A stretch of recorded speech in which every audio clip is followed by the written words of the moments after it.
감염 규모가 계속 늘면서 100명을 넘어섰습니다. 해당 콜센터가 있는 11층이 아닌 다른 층에서 감염된 사례가 처음으로 나오면서 추가 확산 우려가 커지고 있습니다. 현장에 YTN 취재기자 나가 있습니다. 부장원 기자. 네, 서울 신도림동 코리아 빌딩에 나와 있습니다. 확진자가 100명을 넘어섰는데요. 건물 11층 콜센터가 아니라 다른 층에서도 확진자가 나왔죠? 예, 그렇습니다. 오늘 오전 서울 구로구에서 확진자 1명이 추가됐고 인천에서 2명이 더 나와서 누적 확진자는 모두 102명이 됐습니다. 지역별로 보면 서울시가 71명, 그리고 경기도에서 14명, 그리고 인천에서 17명이 나왔는데요. 특히 추가 확진자 가운데 2명은 콜센터가 있던 건물 11층이 아니라 다른 층에서 나온 첫 감염 사례입니다.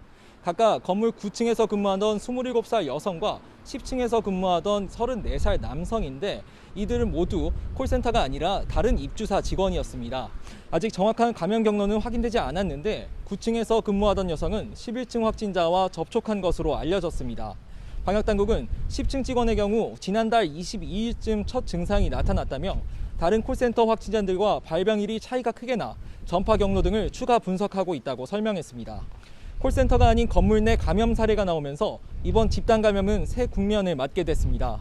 이 건물에 살거나 일하는 사람은 모두 1000명이 넘는데요. 콜센터 직원과 접촉자뿐만 아니라 다른 입주자들에게까지 바이러스가 퍼졌다면 집단 감염 규모가 훨씬 커질 수 있는 겁니다.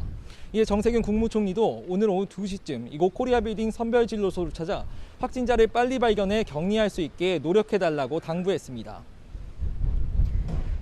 네, 정확한 감염 규모를 가늠하기 어려운 상황인데요. 현재 검사는 어떻게 진행되고 있습니까?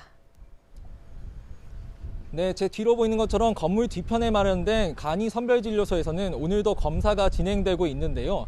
근데 그제부터 입주민들과 입주사 직원들에 대해서 대대적으로 검사가 이뤄진 만큼 오늘 새로 검사를 받으러 온 사람은 그렇게 많지 않았습니다.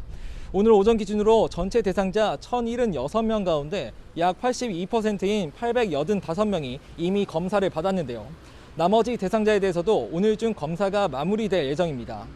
특히 서울시는 오피스텔 입주민 200여 명 가운데 180여 명을 검사했고 현재까지 모두 음성 판정을 받았다고 밝혔습니다.